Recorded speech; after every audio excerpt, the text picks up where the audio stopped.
We got a 2020 Kia Soul, bought brand new 5 years ago this month, 26,352 miles. Let's take a look at the brake fluid, try to get an idea what the moisture content is with two different very cheap and affordable electronic testers.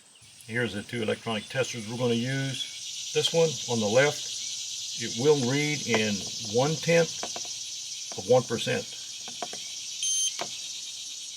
And that's pretty cool. And you can set it on .3, .4, .5.1. I'm going to go to .3. This is .3 or .4. And this one just lights up. And you just follow the scale. You'll get a light if it's less than 1%, another light if it's less than 2%.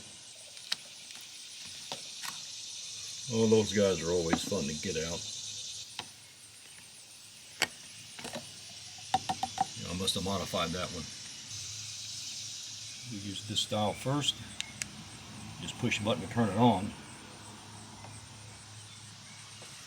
And it is getting 2% or 2% less. They're stating it's okay, and they're not going to tell you it's not okay until you get up into the 3 and 4%.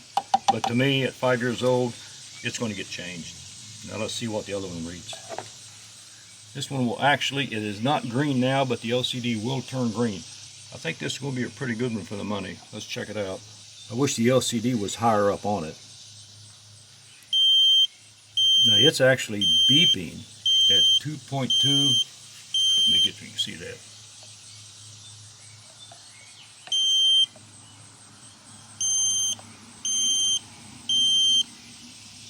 .9 is showing good.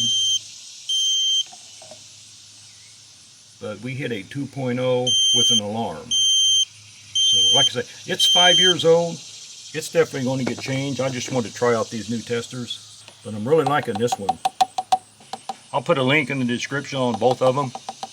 But I'm pretty sure this one was just as cheap as the other one. And this one come along maybe a year or two after the other one. There's a wide variety to choose from. They're all affordable. And they do give you a pretty good idea of where you stand on the moisture content. They may not be super precise, but precise enough. And to turn it off, I guess we just hit it again. Yep, she's off.